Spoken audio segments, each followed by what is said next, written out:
In my essay for the graphic novel Scott Pilgrim vs. the World, I mentioned how the story eschewed with conventional plot structure at times. The biggest departure was replacing the typical denouement arc for rising action into a cliffhanger for the next volume. Scott Pilgrim and the Infinite Sadness follows classical plot structure quite exactly, even though O'Malley lightly insists upon himself that he doesn't at one point.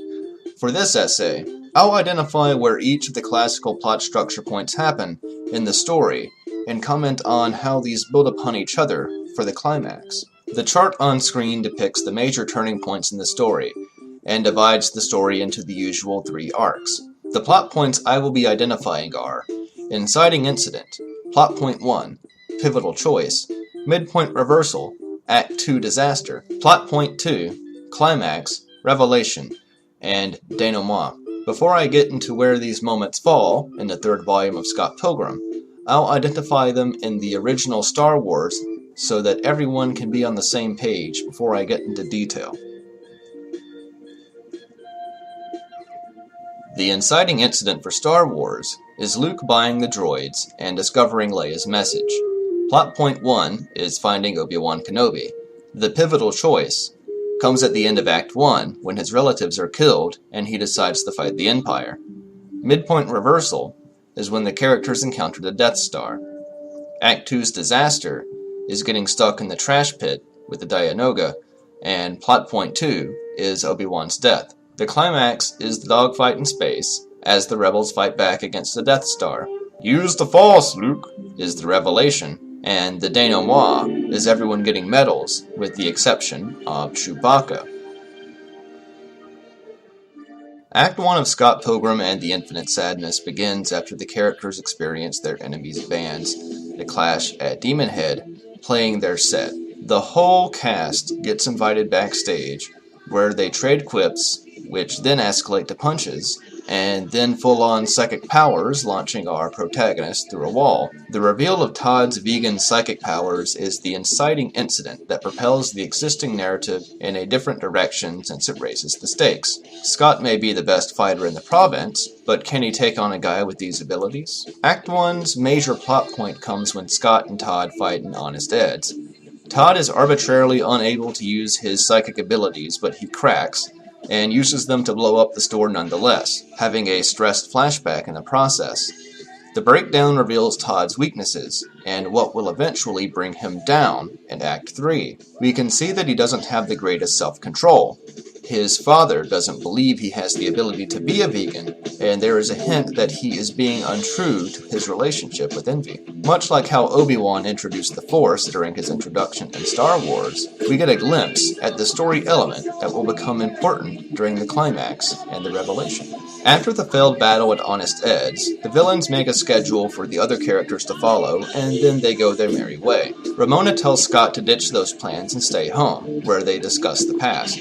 This section can be called the pivotal choice, which is normally defined as the point where the protagonist decides to focus on a new goal, sometimes in conflict with what his or her goals in Act 1 were. This is usually made before the point of no return. While Scott and Ramona discuss their past, we also get the story of Todd putting a hole in the moon, which sets up the revelation even further. The midpoint reversal happens when Todd reveals that he's broken his vegan diet and then makes out with the drummer of his band, Lynette Guycott. We get to see the person that Todd really is, and the seeds for his downfall are sown, what could be described as the Act 2 disaster, or in some cases, the point of no return. This occurs when Sex Bomb is fretting over their opener for the Clash at Demon Head. Scott can't turn down this performance and let his friends down for the opening gig, but he does know that he'll have the face Envy and Todd. Kim takes everything quite well, but Steven Stills definitely treats this performance as a disastrous event. Act 3 starts at Lee's Palace, and the action slowly builds. It really kicks off when the characters spot Todd and Lynette making out and heading into a bathroom. From there, Scott has conversations with Envy and Knives, while Ramona gets into a fight with Envy directly afterward. This would be our climax. Then, Todd and Lynette come out of the bathroom, or the closet, one of the two, which reveals his cheating to Envy. In disbelief at first, Ramona enrages Envy further when she reveals that there are 2 holes in the moon because Todd was two-timing on Envy with her many years in the past. Thus, we reach our first set of revelations, which serve to resolve the plot. Scott and Todd have a short tussle, but Scott isn't much more of a match for Todd, even now. Todd gloats as Scott wishes for a poorly set up Deus Ex Machina, and manages to get a decently set up second revelation, as the vegan police punish Todd for dishonoring his vegan diet. Scott then defeats Todd as the volume wraps up, with Sex Bob-omb headlining the show. The odd portion of this sequence is O'Malley's insistence that the vegan police are poorly set up. We get hints of a larger vegan society all throughout the novel, and previous plot points set up Todd's downfall for all to see.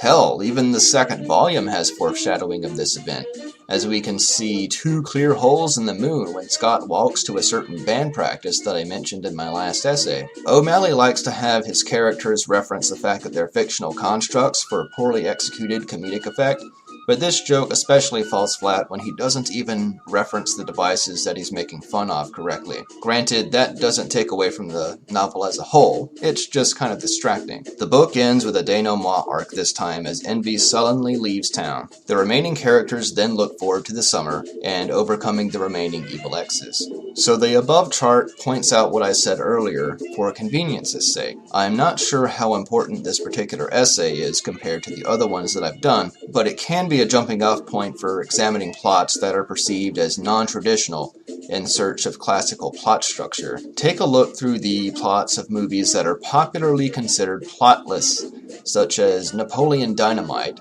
Clerks, or Dazed and Confused, and you'll find classic plot structure each time. Dazed and Confused director, Richard Linklater, directed Slacker, and this movie actually does break classical plot structure stupendously. For those wondering, it is pretty amazing how the monomyth keeps repeating itself, and without knowing the basics, it is impossible to break free of it for truly original scripts and alternative plot structures.